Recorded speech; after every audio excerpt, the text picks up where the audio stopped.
ఒకటేంటంటేనండి 90స్‌లో మిమ్మల్ని చూసిన ఆ మొహం కళ ఒక్క నిజం ఇది ముఖస్తుతికి చెప్పట్లేదు. అసలు తగ్గలేదు. పైపెచ్చు కొంచెం పెరిగింది.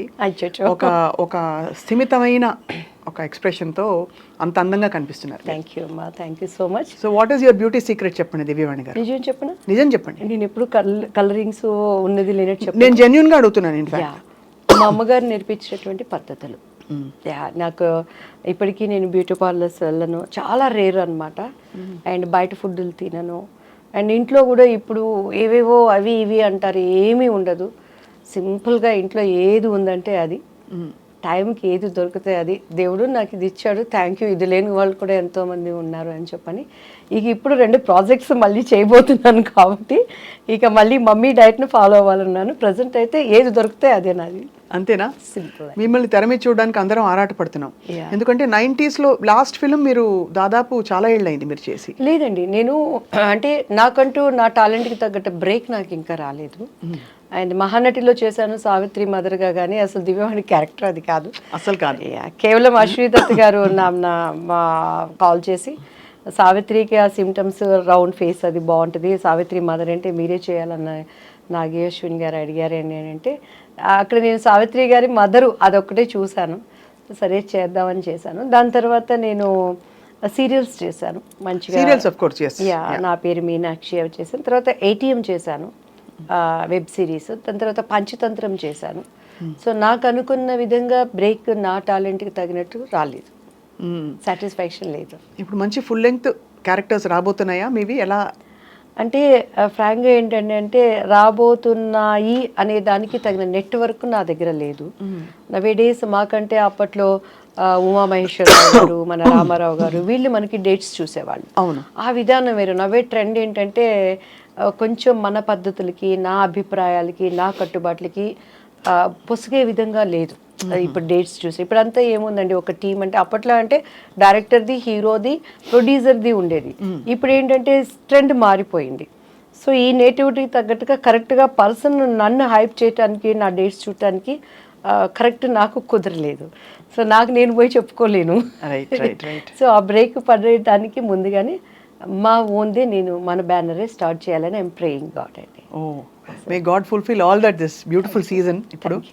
సో దివ్యవాణి గారు 90స్‌లో 91, 92 ఆ టైంలో మీరు ఒక హవా, ఒక వెలుగు వెలిగారు కదా. అంత సక్సెస్ని ఆ రోజుల్లో ఎలా హ్యాండిల్ చేశారు మీరు? అంటే నాకు అసలు ఏమీ తెలియదండి. ఇప్పటికీ కూడా షోకేస్లో బొమ్మ ఎలా ఉంటుందో అలా అయిపోయింది నా జీవితం. అంతా మా అమ్మగారే, మా అక్కయ్య, మా అన్నయ్య, వాళ్ళ ముగ్గురు లేనిది సినిమా ఇండస్ట్రీలో నేను లేను. నాది ఏంటంటే పొద్దున్నే నిద్ర లేవటం, మంచిగా డైట్ ఫాలో అవటం. ఆనంద్ మాస్టర్ గారని భానుప్రియ గారికి మాకు ఒకటే మాస్టర్ గారు, డ్యాన్స్ క్లాస్ అయిపోవటం. అసలు సినిమా ఇండస్ట్రీకి కూడా నన్ను ఎక్కడ ఒక ఆఫీస్కి కూడా మా మమ్మీ వాళ్ళు నన్ను వెళ్ళనివ్వలేదు. I'm so lucky in that. మొన్న కూడా మన వంశీ గారు ఉన్నారు కదా, పెద్ద వంశీ గారు, ఆయనని కలిసాం. యాక్చువల్లీ చాలా క్లోజ్ సార్. అవునా? మీరు అడగండి. ఆయన ఒకే మాట అన్నారు అనమాట, ఈ అమ్మాయి అసలు ఒక సినిమా గడప ఎక్కిందండి, ఈ అమ్మాయి ఒక్క కంపెనీకి వెళ్ళి నాకు ఈ అవకాశం కావాలని అడిగిందా, ఈ అమ్మాయి ఎవరో ఎవరికి తెలియదు, వీళ్ళ అమ్మగారు వీళ్ళ సిస్టర్ వచ్చేవాళ్ళు అంటే అంత ప్రేమగా నన్ను దాచిపెట్టుకొని తీసుకొచ్చారండి. ఏ కంపెనీకి నేను వెళ్ళి నాకు ఈ క్యారెక్టర్ కావాలండి అని నేను ఎప్పుడు కష్టపడలేదు. అలా అమ్మ తీసుకురావటం. ఎలా స్పాట్ అయ్యారు మీరు అసలు? అంటే ఎలా గుర్తించబడ్డారు? దివ్యవాణి, శ్రీవాణి అని ఒక అందమైన అమ్మాయి ఉంది అని. Ushavani. Ushavani. My original name is Ushavani. మరి ఉషావాణి దివ్యవాణిగా మార్చుకున్నారు. ఉషావాణి బాగుంది కదా పేరు. ఉషావాణి అంటే మమ్మీ, మా సిస్టర్ పేరు బేబీ రాణి. సో అలా ఉషావాణి, బేబీ రాణి, అలా రాణి వాణిలని మమ్మీ ముద్దుగా పెట్టుకున్నారు. అంటే మా సిస్టర్ తను ఇండస్ట్రీ మీద ఇష్టంతో వచ్చారు, మనము తేబడ్డాము. మీరు తేబడ్డారు, అది మనముగా రాలేదు. అసలు మనకు తెలీదు, కానీ దేవుడు బాడీలో టాలెంట్, ప్రతి ఒక్కరికి ఒక టాలెంట్ అనేది ఉంటుందండి. మనం పుట్టంగాల్ని కూడా దానిలో మనం వర్క్ చేస్తున్నప్పుడు మనకు అలుపు సొలుపు ఉండదు. సో కొంతమందికి వంటలు, కొంతమందికి ఇంకా సంథింగ్ అలానే నాలో పుట్టినప్పుడే. ఎందుకంటే నా 8th, 9th స్టాండర్డ్లోనూ 10th అనుకుంటా, 10th స్టాండర్డ్లో మేము ఒక స్కూల్లో స్టేజీ జస్ట్ చేస్తారు కదా ప్రోగ్రామ్, అది మా కాన్వెంట్లో నేను మండోదరి మహిళా మండలిని ఒకటి చేశాను. ఓహో అప్పుడే యా 10th లో నేను దానికి మండోదరి అనమాట. నేనే మెయిన్ టీచర్ లాగా మా టీచర్ క్యారెక్టర్ అంటే ఎంత ఇన్వాల్వ్ అయిపోయి చేశానంటే అక్కడున్న మాది చిన్నది కాన్వెంట్ తెనాలిలో. మా అందరూ అలా మా మాస్టర్స్ అందరూ అలా చూస్తున్నారు నా నటన్ని. సో అప్పుడే అది నా బాడీలో ఉందన్నమాట. సో తెలియకుండా రావటం, ఇండస్ట్రీకి అక్కని చూస్తానికి హాలిడేస్కి నేను రావటం, శారద గారిని చూడటానికి నేను వెళ్ళటం, ఆమె చూసి ఈ అమ్మాయి వద్దు ఈ మీద పెట్టి ఇన్వెస్ట్మెంట్ అనటం. అప్పట్లో మేమందరూ అక్కడే ఉండేవాళ్ళం, పరచూరు గోపాలకృష్ణ గారు, నేను. మొన్న కూడా అంకుల్ వాళ్ళ బిందు వాళ్ళ పాపది హరితది వాళ్ళ పాపది రేపు 28th ఏంటి ఎంగేజ్మెంట్ అయితే కాల్ చేయగానే ఏమే బుడదానా అని అన్నారు. అంకుల్ చెప్పండి అంటే ఎట్లా నవ్వుతుందో చూడిదని. వాళ్ళ అమ్మాయి కన్నా నేను ఒక 2 years 1 year చిన్నండి బిందు కన్నా. సో ఆ బుడదానా అనేది ఆ ఇంట్లో పిలిచినట్లే అయిపోయింది. ఇట్స్ దేవుడి దయ అండి. ఎక్కడ నేను ఇండస్ట్రీలో ఎలాంటి ఒక హోమ్లీ అట్మాస్ఫియర్తో కష్టాలు ఉంటాయి, ప్రాబ్లమ్స్ ఉంటాయి. చాలా సినిమాలు నేను కూడా పోగొట్టుకున్నాను. ఆ పెయిన్ కూడా మా పేరెంట్స్ నా వద్దకు రానియకుండా ఒక ఎలా అంటే కోడి తన పిల్లల్ని రెక్కల కింద ఎలా పెట్టుకుంటుందో భద్రంగా అలా చూసుకున్నారా మిమ్మల్ని? షూటింగ్స్ అన్ని ఆవిడే వచ్చారా? షూటింగ్స్ ఇప్పుడు కూడా స్కూల్కి వెళ్ళాం అనుకోండి, నా పిల్లల్ని దివ్యావాణి మీ పిల్లలు ఎలా ఉన్నారు, కిరణ్ మమ్మీ అంటారు, కిరణ్ పాటి నల్లా இருக்காங்களா అంటారు. చెట్నాడు స్కూల్లో కానీ అండ్ వెళమ్మాల్లో కానీ నా పిల్లలు ఏంటంటే పాటి నల్లా இருக்காங்களா, కిరణ్ పాటి ఎప్పుడు అట్లా మా అమ్మగారే వాళ్ళకి తల్లి అయిపోయింది అనమాట. సో నా బ్యాడ్ ఏంటంటే ఆమెకి కొంచెం అల్జీమర్స్ వచ్చింది. పెద్దవాళ్ళకి ఇప్పుడు బాగా కామన్ గా ఒక వయసు దాటాక అందరికీ అన్ని మర్చిపోతుంది అండ్ మళ్ళీ ఆన్ అండ్ ఆఫ్ గా ఉంటుంది. కానీ ఆమెను ఏమైనా ప్రిపేర్ చేయాలి అని అంటే కిరణ్ వస్తున్నాడు, నా బాబు పేరు కిరణ్ వస్తున్నాడమ్మా అంటే ఎమ్మటే రెడీ అయిపోతుంది అనమాట. కిరణ్ వస్తున్నాడు, నువ్వు డాక్టర్ దగ్గర తీసుకెళ్లాలన్నా ఒక చంటి పిల్లని ఎలా చూసుకోవాలో అలా చూసుకోవాల్సిన పరిస్థితిలో నో షీజ్. సో ఈ క్రెడిట్ అంతా అమ్మ నా కుటుంబీకులేనండి. దివ్యవాణి గారు, మనం మాట్లాడుకుంటూ ఒక కప్పు కాఫీ టీ తాగుదామా? చాలా బాగుంటుంది. Thank you. నమస్తే అమ్మా, బాగున్నారా? అవునా, నేను కూడా అడిగాను. Good good good. ఎస్, తాగుతూ మాట్లాడేసేద్దామా? మీరు రాముయిజం గారు, కానీ రాముని మాత్రం మీరు హైప్ చేశారండి, మేము దెబ్బలేస్తాను నేను తీసుకు. అవునా? ఎందుకు హైప్ చేయడం? ఆయనే హైప్, నేనే హైప్ కాదు అసలు. అటువంటి ఇంట్రెస్ట్ మనం ఎంకరేజ్ చేయకూడదు. ఎందుకు? ఏమి ఇంట్రెస్ట్ లో చూద్దాం, మాట్లాడదాం తప్పకుండా. ఇప్పుడు వద్దులేండి కాంట్రవర్సీ. చెప్తాను కూడా నేను. చెప్పండి, అదేం పర్లేదు. ఎవరి అభిప్రాయాలు వాళ్ళవి. నేను అంటే ఆయన వాస్తవాలు మాట్లాడతారు కాబట్టి చాలా మందికి అది మింగుడు పడదు. వాస్తవం కాదు, వాస్తవాలు ఉన్నాయని చెప్పని మన పూర్వీకులు ఆడమండి ఇవి బట్టలు లేకుండా ఉన్నారని ఇప్పుడు మనం పోగలరా? ఆయన బట్టలు వేసుకుని వస్తారు, ఆయన వేసుకుని వస్తారు, కానీ ఆయన మాటలు బట్టలు లేని మాట్లాడతారా? తప్పకుండా అది మాట్లాడదాం ఇప్పుడైతే. సో ఇప్పుడు కంటిన్యూ నాన్న, రోల్ అయిపోతుంది, మనం అన్ని దొరికిపోయాము. సో దివ్యవాణి గారు, ఇప్పుడు బాగా చక్కగా మా సుగుణ మంచి షుగర్ వేసి పట్టుకొచ్చింది. మీరేమన్నా అలాంటి రెస్ట్రిక్షన్స్ ఫాలో అవుతారా? సుగుణమ్మ, నీకు happy Christmas, happy new year. Thank you. Sugunamma కూతురు వాణి, నీకు కూడా ఐ లవ్ యూ. అబ్బో, ఇంకా అయిపోయింది, మురిసి పొంగిపోతారు. అవునా? Beautiful tea and coffee. వాళ్ళు లేకుండా మనం లేవండి, వాళ్ళ ప్రేమే మనకి ఆదరణ. అంతే కదా. రాజేంద్ర ప్రసాద్ గారి మీ కాంబినేషన్ చాలా హిట్ కాంబినేషన్ ఆ రోజుల్లో. సో ఆయన పాత్ర మీ కెరియర్లో ఎలా ఉండేది? అంటే ఆయన ఒక సీనియర్ యాక్టర్, యాజ్ ఆర్టిస్ట్గా ఆయన నేను ఎప్పుడు కూడా నేనేంట్లేండి చాలామంది, నేను ఎప్పుడు యాజ్ ఆర్టిస్ట్గా ఆయన ఏమంటానంటే ఆయన ఒక మండుతున్న కట్టె. మండుతున్న కట్టెలోకి మనం సంక్రాంతి భోగి పండుగలప్పుడు చూస్తాం, పచ్చి కట్టెలు తీసుకొచ్చి అందులో వేస్తే అవి కూడా మండుతాయి. అవును. యాక్టింగ్ రాని వాడిని కూడా ఆయన పక్కన నిలబెడితే యాక్టింగ్ వస్తుంది. అంతేనా? అండ్ ఇంకొకటి ఆయనలో గ్రేట్నెస్ ఏంటంటే ప్రతి దాంట్లో హీ విల్ ఇన్వాల్వ్డ్. అవతలోళ్ళు తిట్టుకున్నా పర్వాలేదు, అవతలోళ్ళు నసిగినా పర్వాలేదు, డైరెక్టర్ ఏమనుకున్నా పర్వాలేదు, కో ఆర్టిస్టులు ఏమనుకున్నా పర్వాలేదు, కానీ అన్నీ తానైపోతాడు. ఈ సెట్ కానీ నా క్యారెక్టర్ చేయించడం కానీ, అంటే తను ఏంటంటే అంతా బాగుంటేనే కదా సినిమా సక్సెస్ అనే స్వభావం ఉన్న వ్యక్తి. అండ్ మంచి మన భారతదేశం కానీ మన ఇండియా కానీ ఎక్కడున్నా కూడా నవ్వుల రాజేంద్రుడు అంటే ఆయనకు కడుపులో లైఫ్లో ఎంత దుఃఖం ఉన్నా కూడా అండ్ ఆయన యాజ్ ఆర్టిస్ట్గా నేను చాలా అప్రిషియేట్ చేస్తాను. మొన్న పాపం వాళ్ళ ఇంట్లో విషాదం. ఎస్ అండి, ఎస్. చాలా అసలు నేనైతే ఆ స్థితిలో కూడాను అందరూ ఏడుస్తున్నారు, శోకాలు పెడుతున్నారు, కానీ ఒక్కగాను ఒక్క కూతురు ఆయన గుండెల్లో ఎంత భారం ఉంటుంది. మహానటిలో చేసింది ఆ పాప. ఇంకొకటి ఏంటంటే లక్కీ, మా బాబు పేరు కిరణ్ కాంత్. సో పెళ్లి పుస్తకంలో నేను ఆయన్ని కేకే అంటాను. So KK.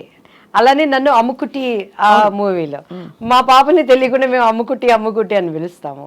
అండ్ ఇప్పుడు మహానటిలో ఆ పాప చేసింది కదా చిన్న సావిత్రి, నాకు కూతురుగా చేసింది. అవును, అది తనకి ఫస్ట్ మూవీ. అది ఎన్ని కలిసి వచ్చాయి చూడండి ఎలా, అంటే ఒక థ్రెడ్ ఉన్నట్టుంది ఆల్మోస్ట్.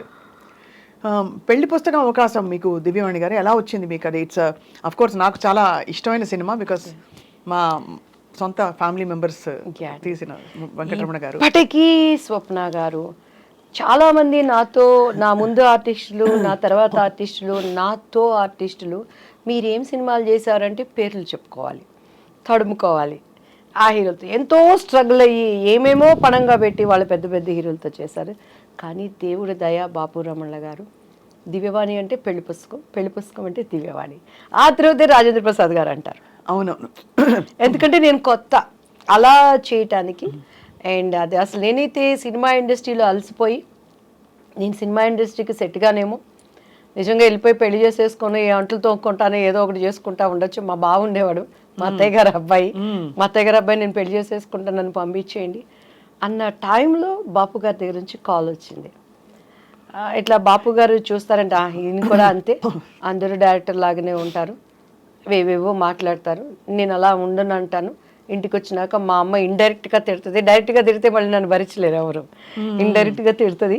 నేను ఇంకా ఏడ్చుకుంటా చీదుకుంటా ఉంటాను, నన్ను పంపించండి నేను మళ్ళీ చదువుకుంటాను అంటాను. ఇది కూడా అంతేలే అని చెప్పని తలకి బాగా నూనె పెట్టుకున్నాను. అప్పుడు చీర కట్టాలంటే మమ్మీనే కట్టేవాళ్ళు, నాకు అంత కట్టుకోవటం రాదనమాట. సో బాపు గారి దగ్గరికి వెళ్ళినప్పుడు తలకి లక్ ఏంటంటే ఆ రోజు తలస్నానం చేయలేదు, తలకు నూనె పెట్టుకున్నాను. ఆ హోమ్లీ కావాలనేది నాకు తెలీదు. మీకు ఇక మీరు మన రమణ గారి ఫ్యామిలీ అని అంటే మీకు తెలుసు కదా, బాపు గారి రూమ్ పైన పెద్ద రూమ్, అన్ని పుస్తకాలు, చిన్న ఆయనగా ఆయన కూర్చొని బొమ్మలు గీసుకుంటున్నారు. మన రమణ గారు ఉన్నారు కదా, రమణ గారు తీసుకెళ్లారు. ఈ అమ్మాయి కొత్త అమ్మాయి అండి దివ్యవాణి గారు అనగానే చూశారు బాపు గారు, నమస్కారం అండి అని కూర్చున్నాను నేను. ఇది జుట్టు మీ సొంత జుట్టు అండి అని అన్నారు. అవును సార్ అన్నాను. ఇట్లానే ఉండాలి మూవీలో అన్నారు. సరేనండి అని, ఎందుకంటే నేను ఓకే అవననేది నాకు లోపల ఒక అభిప్రాయం. బట్ నాకు అప్పుడు బాపు గారి విలువ నాకు నిజంగా తెలియదండి. బాపు గారు ఎంత గొప్ప మనిషి, ఎందుకంటే నేను సినిమాలు చూసేదాన్ని కాదు. ఈ క్వార్టర్లీ హాఫ్ ఇయర్లీ ఎగ్జామ్స్ వస్తే ఒక సినిమా, అది కూడా అప్పుడు మనకు తెలిసిన హీరోలు ఎవరు, శోభన్ బాబు, కృష్ణ. మా అన్నయ్య ఏమో కృష్ణ ఫ్యాన్స్, మేమేమో శోభన్ బాబు ఫ్యాన్స్. ఈ రెండు సినిమాలు అంటేనే ఇంట్లో అడుక్కుంటే కానీ పంపించండు మా నాన్నగారు.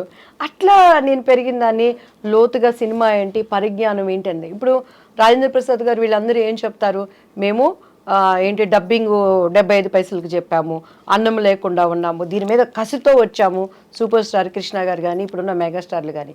నాకు అట్లంతా నేను రాలేదు, తేపడ్డాను కాబట్టి నాకు అసలు సినిమాలు ఇవన్నీ తెలియదు అనమాట. సో బాపు గారి విలువ తెలియకుండా అప్పుడు ఆయన ఏమడిగారంటే, మా అమ్మగారు అన్నారు, మిస్సమ్మ సినిమా చూసామమ్మ అన్నారు. నిజంగా ఆ సినిమాలు ఏం చూస్తాం, ఈ ట్రెండ్లో పెరిగిన వాళ్ళం. మా అమ్మ ఇంకా చూస్తే ఇట్లా అన్నారు, అమ్మ అంటే చూశానని చెప్పానంటే చూశాను సార్ అన్న. నిజంగా నేను మిస్సమ్మ చూడలేదు, అబద్ధం, ప్రామిస్ అబద్ధం చెప్పాను. మళ్ళీ ఇంటికి వెళ్ళినాక మొట్టికాయలు పడతాయి, పప్పు గుత్తికారతో డబ్బులు పడతాయి, ఎవరు పడతారు ఎవరు చూసి చూశాను సార్ అన్న. కానీ సేమ్ అందులో క్యారెక్టరే మీది అని అన్నారు. అలాగే సార్ అన్నాను. నీకు కాళ్ళు చూపి అమ్మ అన్నారు. మా అమ్మాయికి ఇలా చూసాను. మా అమ్మగారు పాప ఆమె భయపడతా, ఈ అవకాశం అన్నా మా అమ్మాయికి రావాలి, ఏదో ఒకటి మా అమ్మాయి ద్వారా మేము ఇండస్ట్రీలో ప్రూవ్ చేసుకోవాలని కాళ్ళు చూపించాను. ఎందుకంటే ఆ మూవీలో ఎక్కువ కాళ్ళకి షార్ట్స్ ఉంటాయండి. మహానుభావులు. నా స్టోరీ నాకు మిస్సమ్మ సినిమా మళ్ళీ చూడమ్మా అని అన్నారు. అలాగే సార్ అని చెప్పాను. ఇంటికి వెళ్ళిపోయాను. టక్ టక్ టక్ టక్ అగ్రిమెంట్, డేట్స్ ఫిక్స్ అయిపోయినాయి. 45 days కంటిన్యూస్గా షూటింగ్. అమ్మ అన్ని మాట్లాడేశారు, డబ్బులు ఏమిటి అసలు, ఎన్ని రోజులు? రమణ గారు ఉన్నారు, మన మేనేజర్ రమణ గారు, ఇప్పటికే ఆయనే ఉన్నారు. శ్రీరమణ గారు అంతా మమ్మీ మాట్లాడుకున్నారు. శ్రీరమణ గారు అంటే పెద్దవారు? నో ఇప్పుడు ముళ్ళపూడి వెంకటరమణ గారు, బాపు గారు, శ్రీరమణ గారు ఈజ్ ద ఇంకా పర్మనెంట్ కుటుంబ సభ్యులు. అవును, ఆయన అదే శ్రీరమణ గారు అంటే ఆయనే కదా అంటే. శ్రీరమణ గారు అంతా మాకు మమ్మీతో మాట్లాడారండి. నెక్స్ట్ డే ఆంధ్రజ్యోతి నాడు బాపు బొమ్మ దివ్యవాణి అని వచ్చింది. ఫస్ట్ ఫోన్ మా ఇంటికి వచ్చింది. అప్పుడే మారిందా మీ పేరు? దివ్యవాణి అప్పుడు మారలేదు కదా, అంతకు ముందే ముందే మారిపోయింది. అంటే నాకు ఫస్ట్ నేను చేసినప్పుడు డాన్స్ రాజా డాన్స్ అని చేశాను. అనుకోకుండా మొన్న వినోద్ రాజాని బెంగళూరు ఒక ప్రైవేట్ మీటింగ్కి వెళ్ళినప్పుడు కలిశానండి. దాంట్లో అప్పట్లో చిరంజీవి గారు సీడీ తెప్పించుకొని చూసారు ఆ అబ్బాయి డాన్స్కి. లీలావతి గారి కొడుకు కన్నడ రాజ్ కుమార్ గారు. సో ఆ టైంలో నాకు దివ్య అని పేరు పెట్టింది ద్వారకేష్ గారు. ఆయన భవ్య అని ఒక అమ్మాయిని పరిచయం చేశారు. సో దివ్య అని ఆయన పెట్టారు. మమ్మీకి వాణి అంటే ఇష్టం, దివ్యవాణి అలా అయిపోయింది.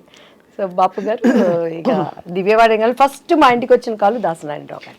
మీరు ఒక మాట అన్నారు, అంతకు ముందు మీరు చాలా విసిగిపోయారు, బాపు గారు అవకాశం కూడా అలాగే అవుతుందిలే అనుకున్నారు. చాలా అయ్యాయి ఆడిషన్స్, అంటే ఏమయ్యేది ఆడిషన్లో? మీరు సెట్ అయ్యేవారు కదా వాళ్ళ క్యారెక్టర్కి, లేకపోతే ఎలా? అంటే దానికి ముందు దాసనారాయణరావు గారిది అభిసారిక అని ఒక మూవీ వచ్చిందండి. అప్పుడు మేము పద్మాంటి దగ్గరికి వెళ్ళి, మమ్మీ తెనాలి మాకు తెలిసిన ఒక మమ్మీ వాళ్ళ క్లాస్మేట్ పద్మాంటికి మంచి క్లోజ్, మంచి వాళ్ళండి తెనాలి పిల్లలు, చాలా వాళ్ళు కష్టపడుతున్నారు ఇండస్ట్రీలో అని అంటే పద్మాంటి రిఫర్ చేసి దాసరి అంకుల్ దగ్గరికి వెళ్ళాం. సవేరా హోటల్లో అప్పుడు వీళ్ళకి పాముగురు వీటిల్లో జరుగుతూ ఉండే స్టోరీ డిస్కషన్స్ అవన్నీ. ఏమి చేస్తారు, మాట్లాడేవాళ్ళు, కింద నుంచి పెద్ద చూసారు, ఒడ్డు పొడుగు బాగుంది అమ్మాయి అనేవాళ్ళు, స్టోరీ మంచి క్యారెక్టర్ అండి అనేవాళ్ళు, కొంచెం మీరు బయట కూర్చోండి అమ్మాయితో మాట్లాడతాం అనేవాళ్ళు. మా అమ్మాయికి ఇటు చూసేదాన్ని నేను, ఇంకంతే. ఇంక మా అమ్మగారు బయటకు వెళ్తాను అని అంటే వెళ్ళనిచ్చేదాన్ని కాదు. సో ఆ లోపల వాళ్ళ భావన ఏంటనే అర్థమయ్యి అర్థం కాని వయసు నాది అప్పుడు. సో అలా ఇక మా అమ్మగారు నన్ను వదిలిపెట్టేవాళ్ళు కాదు. మొన్న కూడా చౌదరి గారు అని చెప్పని ఒక ఆయన ప్రొడ్యూసర్ కలిసారండి. అప్పుడు అర్జున్ సర్జాతో ఒక మూవీ చేయాల్సింది, శారదా అంటే మెయిన్ క్యారెక్టర్. అందులో అంతా డేట్స్ వరకు వచ్చింది, అంతా ఓకే అన్నారు, క్యారెక్టర్ మిస్ అయిపోయింది.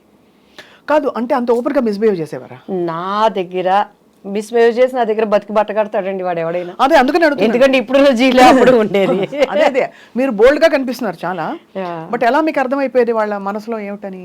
అంటే మా మమ్మీతో మాట్లాడేవాళ్ళు. మా మమ్మీ అమ్మాయి చిన్నపిల్లండి, తను ఫ్రెండ్లీగా మంచి ఆర్టిస్ట్ అండి, మా అమ్మాయిలో టాలెంట్ ఉందండి అని అలా అనేవాళ్ళు. ఇంటికి వచ్చినాక డిస్కషన్ జరుగుతుంది కదా, నన్ను బాగా రెచ్చగొట్టేది మా అక్క అయితే, చూడు నువ్వు చేయాల్సిన క్యారెక్టర్ అమ్మాయి చేసింది చూసుకోండి, నా చేసుకోండి నాకేంది, నేను ఎప్పుడు ఏ క్యారెక్టర్ పోయిందని ఏడ్చింది లేదండి.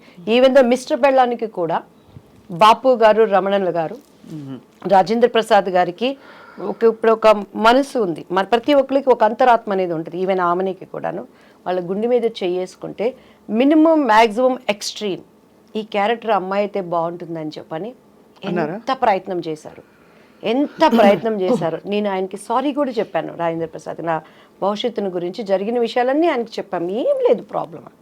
ఆయన వేరే ఆలోచనలో ఉండేవాళ్ళు, మేము అది అంటే ఇప్పుడు అప్రమత్వం, ఈజ్ గుడ్ ఆర్టిస్ట్ కానీ ఆ క్యారెక్టరు నాకు ఆమెని ఒకరోజు ఫ్లైట్లో కలిసినప్పుడు నాతో చెప్పింది, దివ్యవాణి గారు ఒక 1000 సార్లు నాకు ఆ డెక్లో, అప్పుడు సీడీలు డెక్లు ఉండేవి, చూపించి ఇలానే కావాలని చెప్పేవాళ్ళు. బాబు మరి ఎందుకు మిస్ అయిపోయారు మీరు?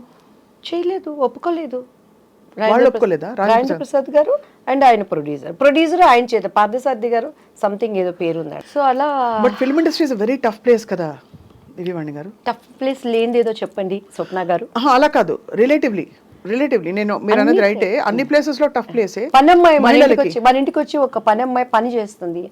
ఆ అమ్మాయి పొద్దున్న లేసిన దగ్గర నుంచి, రోడ్డు మీద నడుచుకొని వచ్చే దగ్గర నుంచి, ఇంట్లో పని చేసి తను ఓనర్ అనేవాడి దగ్గర నుంచి ఆడదానికి తిరిగి వెళ్ళటానికి టఫ్ కాదు, చాలా టఫ్, ఎక్కడ టఫ్ అక్కడ.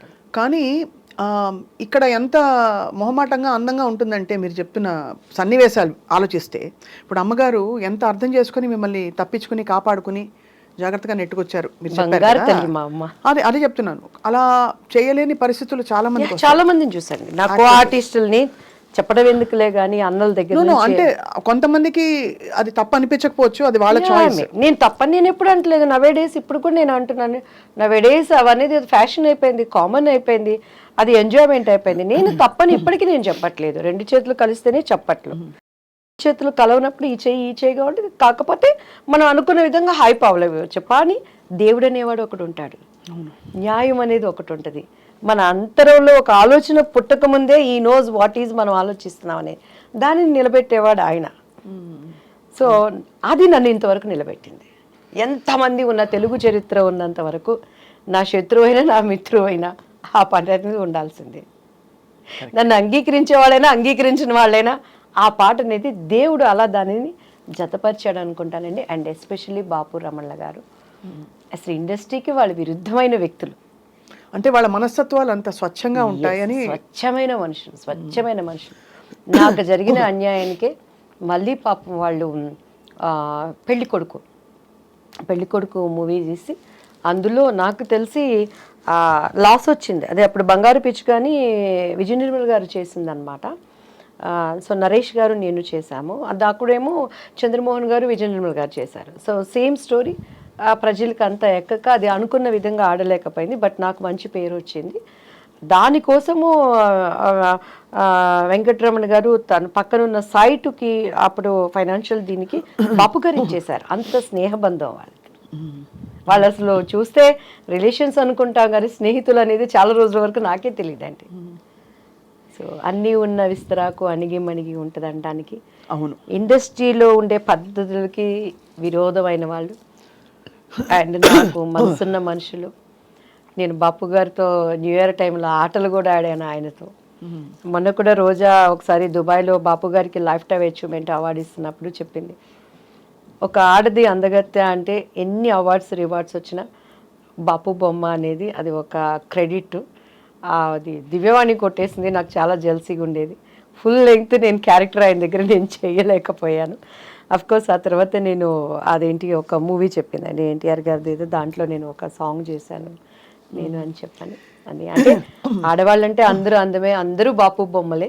ఎస్పెషలీ బాపు బొమ్మ అంటే ఆయన జనరేషన్స్ ఎంతమంది చేసిన, అవును, వాణిశ్రీ గారు వాళ్ళు చేసిన, నా జనరేషన్స్ ఎంతమంది చేసిన, ఆమెని నేను ఎంతమంది, నా తర్వాత జనరేషన్ చార్మి వాళ్ళు మిగతా వాళ్ళు ఎంత చేసినా బాపు బొమ్మ అంటే దివ్యవాణి. అది నా ఇంటి పేరుగా మార్చబడింది కదా, అదే నాకు దేవుడిచ్చిన ఒక ధన్యత అండి. అదే మరి చారెడు బారెడు పిడికెడు గుర్తుందా? పిడికెడు నల్లని కుర్రలు బారెడు. ఆ జడ పట్టుకున్నప్పుడు మీరు చూడండి, ఆ షార్ట్లో చూస్తే నా కళ్ళన్నీ ఎర్రగా ఉంటాయి అనమాట. అప్పటికే ఒక యుద్ధం అయిపోయేది నా మీద, ఇన్ని నిందలు, ఏడ్చి ఏడ్చి ఏడ్చి షార్ట్ రెడీ అనగా వెళ్ళిపోయేది అనమాట. మళ్ళీ అట్లా మీ డైలాగ్ మేము వాడేసుకుంటుంటాం, చెంగల్పట్టి శాంతారాం అంటే మీరే కదా. అదోటి అమ్ముకుట్టి అమ్ముకుట్టి మనసిలాయో కిట్టమూర్తి కిట్టమూర్తి తెలుసులే ఓయ్ ఓయ్. అందులో కూడా రమణ గారి ట్యాగ్ ఉంటుందండి ఆ సాంగ్స్. అండ్ అందులో స్వప్న గారు నా జీవితానికి నేను అనునించుకునే డైలాగుల్లో ముఖ్యమైనది. అండ్ రాజేంద్ర ప్రసాద్ గారు చెప్తారు ఒక డైలాగు. నేను అక్కడికి వెళ్ళి డ్యాన్స్ నేర్పిస్తూ అక్కడ ఉన్నప్పుడు మంచి చెడులు రాసులు పోసుకొని ఉండవట. అవును, అవకాశము ఉంటే మంచివాడు కూడా చెడ్డవాడిగా మారుతాడు, అవకాశం లేకపోతే చెడ్డవాడు కూడా మంచివాడిగా ఉంటాడు. కస్టమ్స్ అండ్ సుఖమ్స్, ద కాంబినేషన్ ఈజ్ లైఫ్. అంతే, పర్ఫెక్ట్ కదా అది. నా జీవితంలో ప్రతి చోట ఎదురయ్యే బిట్స్లో ఎంత అనుభవంతో ఎంత జ్ఞానంతో ఆయన ఆ డైలాగ్ రాశాడు. ప్రతి మనిషికి ఒక్కొక్క మనిషిలో ఉండే కలర్సు, నటన, నా బిడ్డలు కానీ బయట వాళ్ళు కానీ నమ్మిన వాళ్ళు కానీ బయటకు వచ్చేటప్పుడు అంతా మంచి చెడులు రాసుకుపోసుకొని ఉండవు. అవకాశం ఉందంటే మంచోడు కూడా చెడ్డోడు అయిపోతాడు, అవకాశం లేకపోతే చెడ్డోడు కూడా గప్చిప్ సాంబార్ బుడ్డి.